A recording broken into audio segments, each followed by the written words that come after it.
morning, everybody. First of all, thank you so much for having me here. I'm quite humbled, quite honored to be involved with this event.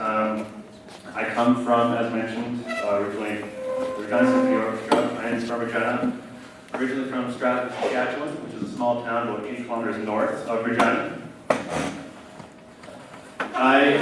Growing up, museums are actually a very important part of my town. We had a museum at the end of Main Street and Railway Avenue, respectively.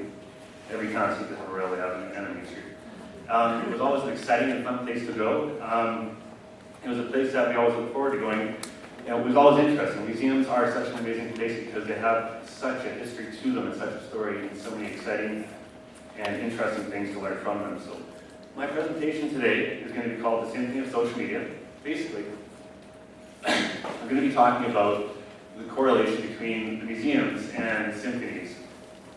Symphonies seem to have quite a history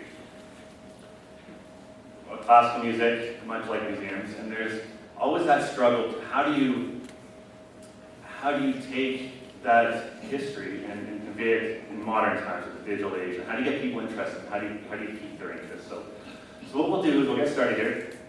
The gentleman you see here, his name is Johann Strauss II. He is the king of the waltz. He is the pioneer of polka, one of my favorite composers. I highly recommend checking him out. He is well known for his piece of Ludenu, but without further ado.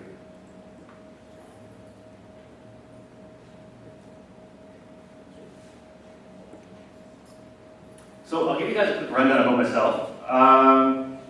As mentioned, I'm the former creative marketing promotions manager for the Regina Symphony Orchestra. I'm also a freelance graphic designer. I've worked with bands actually around the world through the internet and through social media, I guess in the past, when social media was websites like MySpace, etc. I'm a freelance writer. I write for some magazines in Regina as well as the Regina Daily Post. I'm a board member with Stats Music. Social media enthusiast, which means I'm always the guy that's on Facebook and Twitter constantly. I'm also a Gentleman and Songwriting Award winner, so to kind of tie in the power of networking and communications and social media, when my wife and I got married in October of 2009, I actually wanted to write a song for her. I'm not a musician, I can't play guitar, and I worked with a band out of New Zealand, actually doing some album graphic design for their albums and so on.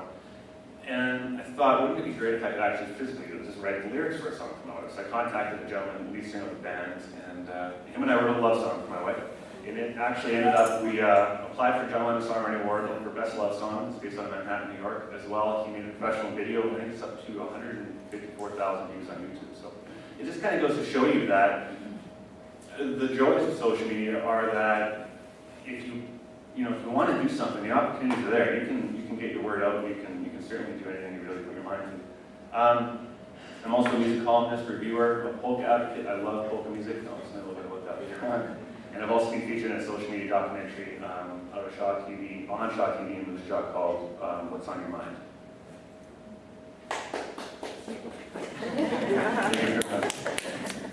So the introduction to my presentation is basically why join the choir if you can't sing. So basically what that means is a lot of people nowadays are very hesitant to why, I don't understand Facebook, I don't understand Twitter, why should I even get involved? To me, social media is a choir. Everybody's speaking, everybody's singing, and everybody's listening.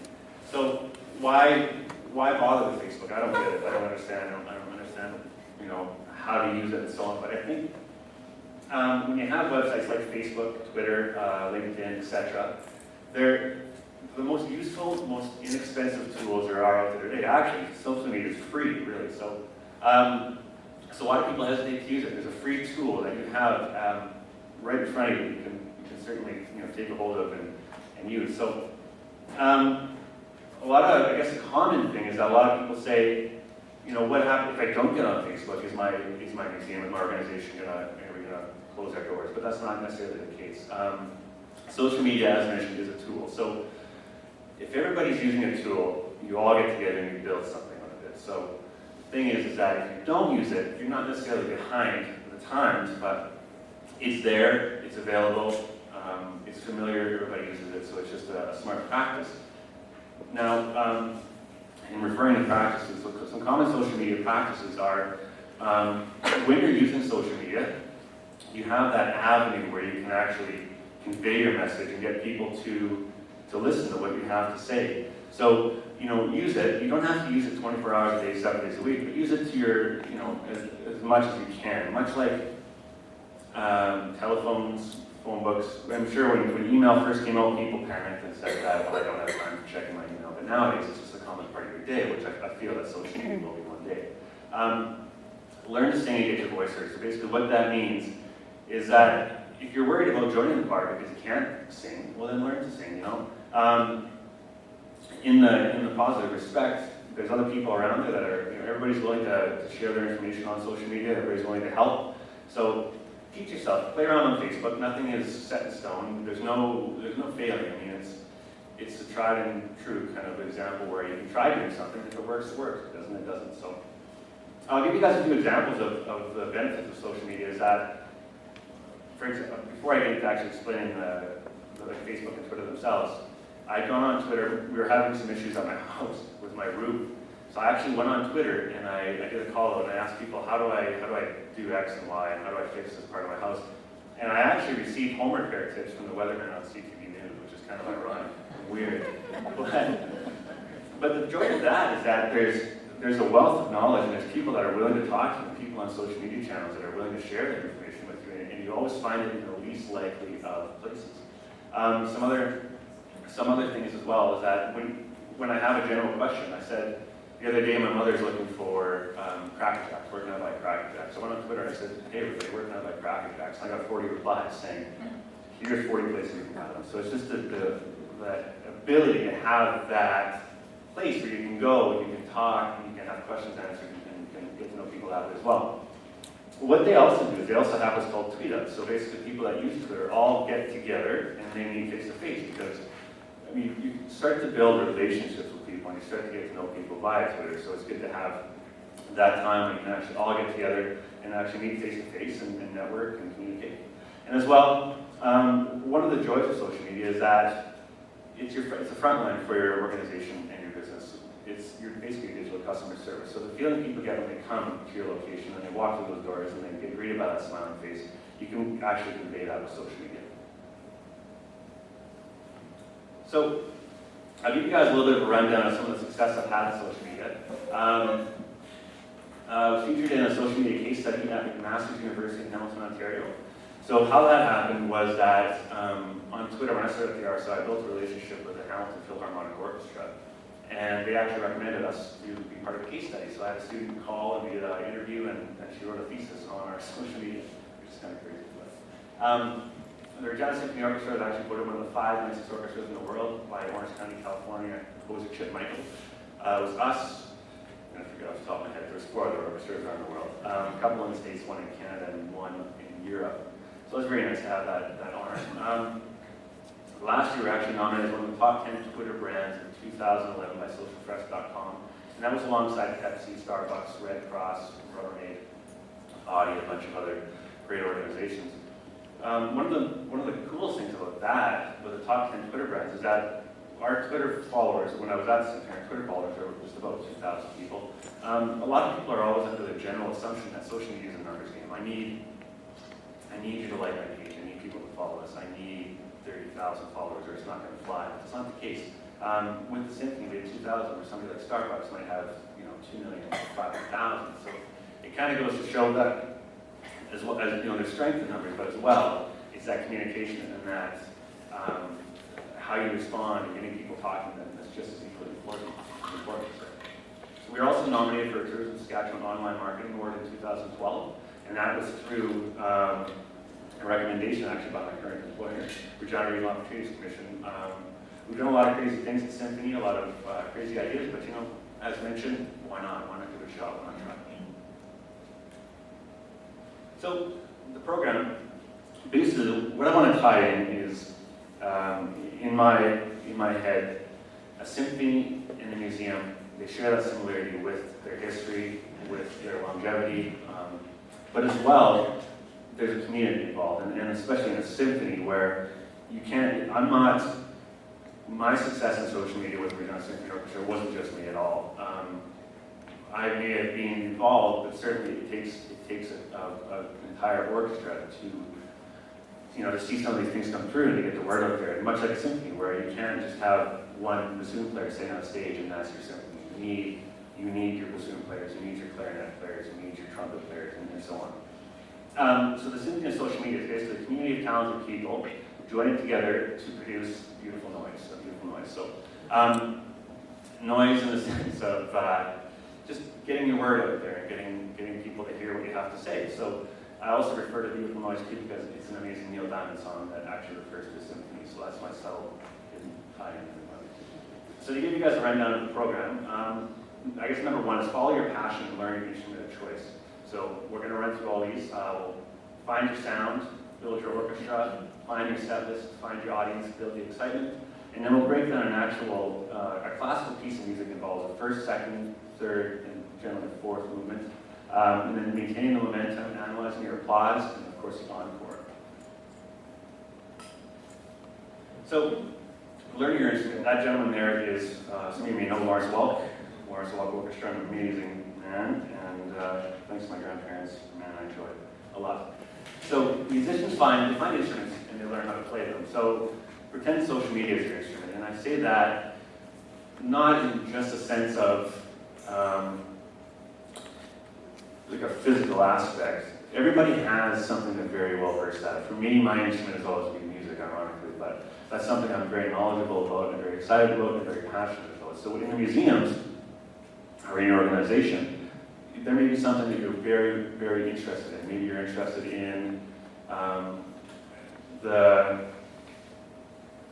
railroads of Saskatchewan. So find what you're very interested in, and that's your instrument, and learn it. And find out as much as you can about that, and spread the word. I mean, you have that window open with social media to talk about whatever you like, especially in organizations. So in your jobs and in your day-to-day lives, what is it that intrigues you the most, and what is it that you're most passionate about? So kind of build on that, because I find when you're passionate about something, it's not hard to talk about it because you love doing it and you love informing yourself on it and learning about it and telling others about it.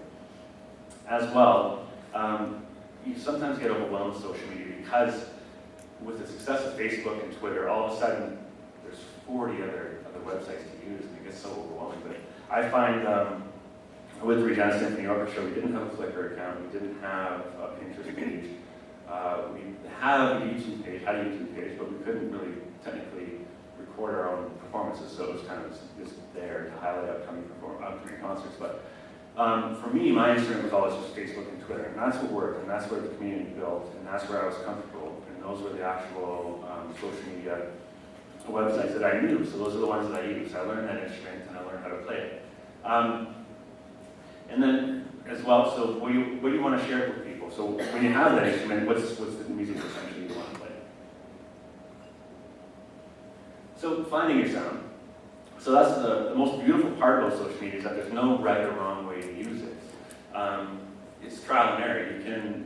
I've had ideas that I thought was the most amazing idea and this cannot fail and nobody cared, which is great, which is fun, that's how you learn. And I've done stuff that I thought this will never fly and it flew.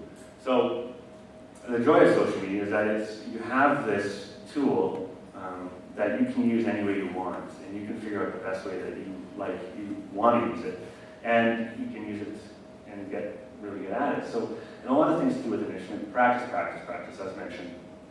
Keep trying things out, keep using things. A lot of times I actually will pay attention to what other people are doing on Facebook and Twitter more than what I'm doing. So I want to learn and see what other people are doing, what concepts they're doing, how they're getting their message out there, and if it's working for them. And then I can kind of build on that. Okay, well, that's not working for them, and their audience isn't picking up on that. So, and you kind of learn about the people around you as well at the same time. So, test the waters, see what other people think. Always try things out. Find out what people are saying. That's the up and the down of online activity is that people are honest, which is great. Sometimes it's honesty, you may not want to hear, but it's good to hear feedback, and it's great to hear people have that voice, and it's good to hear people say, I really like this, or I really think that concert last week, I didn't like this piece, or this was loud, or so on. So it's good to have that feedback, because you tend to build on it. When you use something like, let's say, Facebook, if you're posting too much, and somebody will go on and say, slow it down, you're posting too much, so it's good to have that. That audience that's honest and truthful and not just agreeing and saying everything's great, because it kind of helps you build and learn from that. So Another thing with social media is build confidence, become comfortable. It's, I mean, as I mentioned before, the social media may be a little bit overwhelming, a little bit intimidating, but anybody can do it, and you can do it very well. If you're passionate about what you do, it conveys in your message and what you're saying. People actually pick up on the personality behind it. So, I'll tell you guys a quick story about the king of polka, Walter Osnick. You might be familiar with him. So the power of Facebook is, I actually started out a couple years ago. I started up a Facebook page because, as a fan of polka music, I was a fan of Walter Osnick. I couldn't wrap my head around how Walter Osnick didn't have a Juno Award. And I watched some documentaries on him, and he has Grammy Awards, he has an Order of Canada, Star in Canada's Walk of Fame, but he has no Juno Award. So what I did was I started a little Facebook page with the sole purpose of saying, I really think Walter Osnick deserves a Juno Award, a Lifetime Achievement Award, I guess it's Junos. And it actually, the power of Facebook is that what happened was CBC Toronto picked it up and they got in touch with me, and Walter and I were on the National together. And the great thing about that was that it actually gave me an excuse to get a picture of my grandmother with me and Walter on the National. And we got, following the concert, to kind of convey that networking, is following the concert, or following sort of the broadcast, Polka Fest 2011 was done at Casino Regina, which is a great event. And my grandmother and I went, but I knew Walter Osnick has a band called the Western Senators, and I knew one of the Western Senators from Facebook. So I actually contacted him and I explained the story and I explained my situation. I said my grandmother is coming with me tonight to Polka Fest, and her favorite song is a Blue Canoe. So can you guys play that for us? And you could waltz, and it'd be great. And I thought that was wonderful. And I thought, isn't this amazing how social media can actually bridge that gap? How else would I ever be able to talk to the Western Senators, get on CBC's National, and so on? And that night they actually played her a song for her. We had a dance, and she loved it. And Walter Osnick actually invited us to come talk to him after the concert, and we sat down and had a really chat with him. So it just kind of shows that with social media and with Facebook that you can bridge that gap. I would have never thought I'd be sitting beside Walter Osnick at Casino Regina following Polka Fest with him telling me how excited he was about my help. So which is great, and that's the power of social media. So building your orchestra. So now you start up a Facebook page, you start up a Twitter account. So how do you build your orchestra? Who's gonna join us, or who's gonna join you to help you make that music? What you should do is a prime example is that there's an entire room of people that you could all start up Facebook pages. You could have 70 to 100 people all talking to each other right now. You could have that community here. Your orchestra is sitting right in front of you. So seek out like-minded individuals. There's people that you may not even think that are out there that are doing the exact same thing, or interested in what you're doing. There's other businesses, other organizations, and so on that are out there, and you kind of, you seek those people out, you find those people. With social media, I've met other writers, freelance writers, I've met other marketing people, I've met other graphic designers, and it's a great thing, because then you start to build that orchestra, and then you all kind of work together to get a message out. So if somebody wants to share some information, then everybody can band together and you can do that.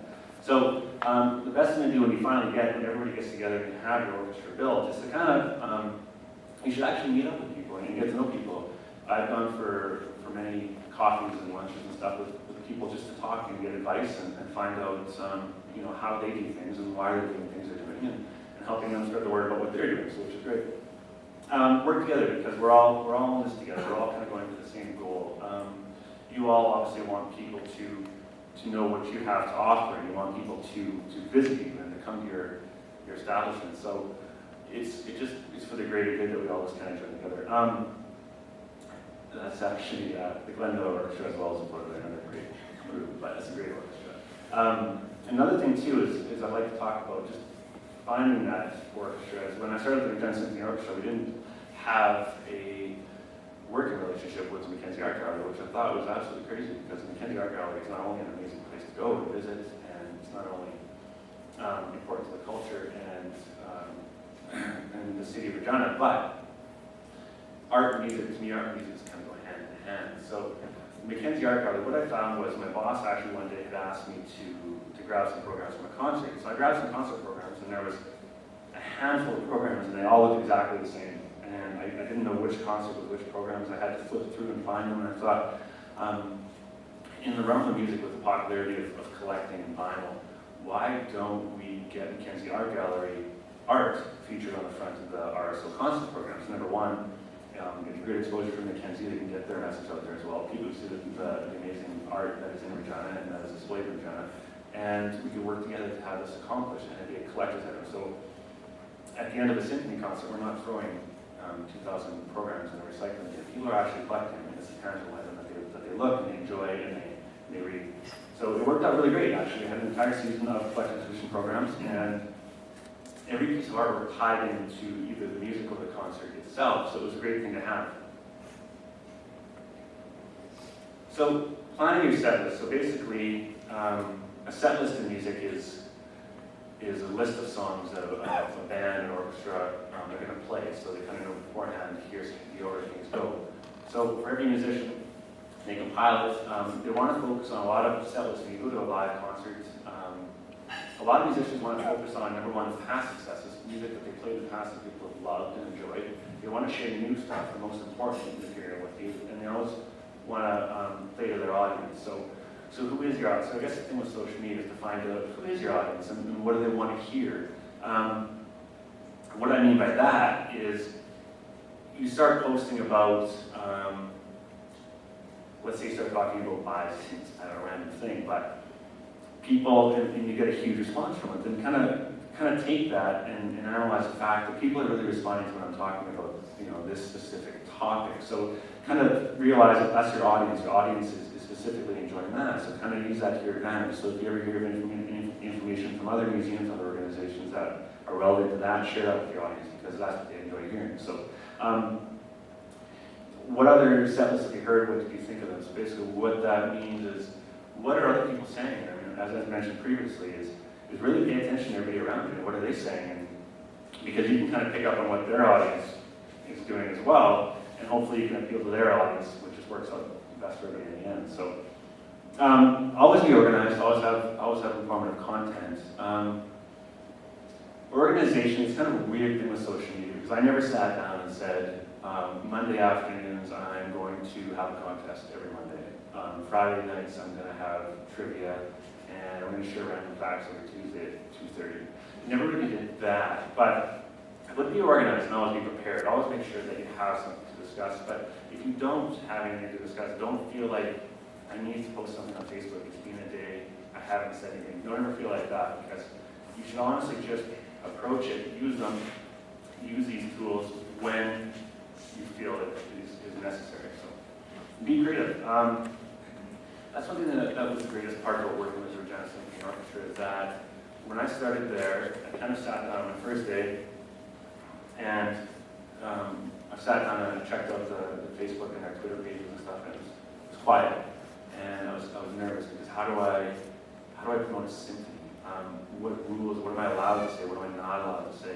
How do I conduct myself? And people have a premonition of symphony being very prestigious. I didn't want to offend anybody. I didn't want to get ahead of myself or get too excited. But the greatest thing was that my boss actually sat me down and he said, "You're the creative one, so do what you do and do what you want," which is amazing. And I certainly always passed them by him, and many times I walk into his office and say, "I have a crazy idea," and he said, "That sounds amazing. Go ahead." So which is good. So I find that if you let people have their voice, we're all adults and we're all professionals, so have fun with it, be creative, and do what you can, right? So I'll give you guys a couple of examples. Is that with the creativity, every morning I get to work and I'd have 3 cups of coffee, feeling very excited, and I would be listening to classical music, and I would go on Twitter every morning and I would just share what I was listening to at the time, and saying to people, you should really check out the Borjak, you should really check out Offenbach, and this is what I'm enjoying. I'd have fun with it, and it became a regular thing that I always started doing, and people enjoyed that. And actually, people email me and say, "Are you going to be sharing more music tomorrow?" So we enjoy that, because it always entertains them and kind of has a soundtrack for their day, which is amazing to think that I didn't plan to share music every day, but I wanted to, because I was excited by it and I was enjoying it, so why not share it with everybody around me? As well with your audience, we had received a lot of feedback at the Symphony. People wanted something new and something fresh. So their entire 2012-13 season is actually entitled Around the World, basically. And it encompasses music from around the world with some great guest artists and some great concerts.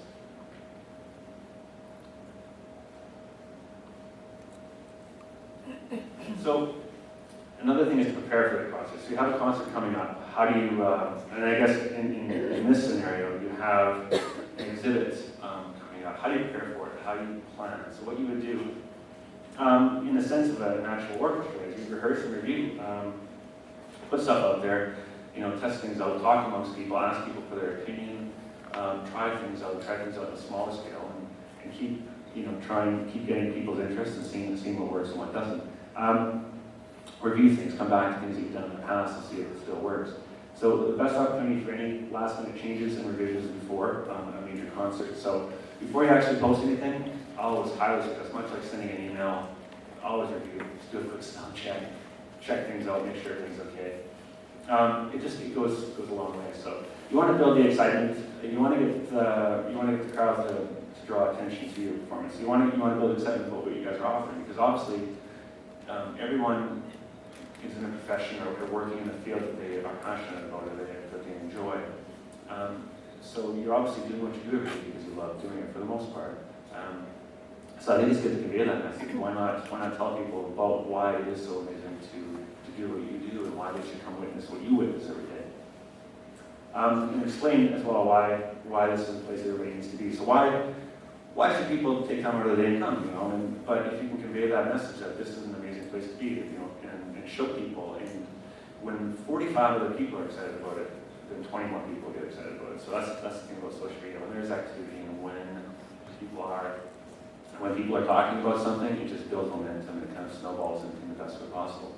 I'll tell you guys a few examples of building excitement. So we actually had a concert called Pirates, Swashbucklers, and Rogues, which was essentially pirate music. And from movies, sea shanties and so on. And for me, as a huge lover of pirates and the whole pirate folklore, Celtic music and polka and so on, it just seemed a great opportunity for me to spread the word with social media, because our demographic was a 25 to 35-year-old demographic, and pirates are just such an amazing part of history to me. But so what I did was I went on Facebook, and I came up with the idea to have 3 days. We would have 3 contests. We'd have pirate gold, swashbuckler gold, and rogue gold. And what I would do is I made the actual gold coin with an RSO logo on clean graphic design on the social on Facebook.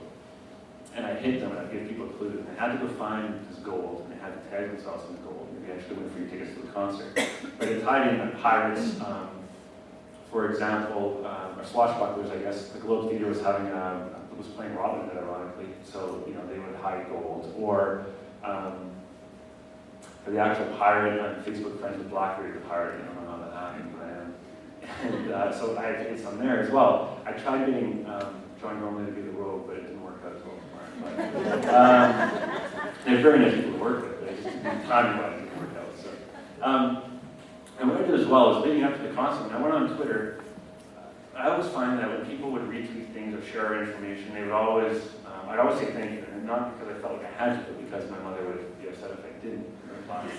But, so what I did was I purposely started talking to people like a pirate. So whenever people would retweet anything or ask us a question, it was always in the R's and the lads and lassies and the yays and the nays. So it was really great, actually, and that got picked up. When I did that, people were responding to it because a lot of people were just a little bit shocked that, why would a symphony talking like a pirate to me? I just want to buy tickets for the concert.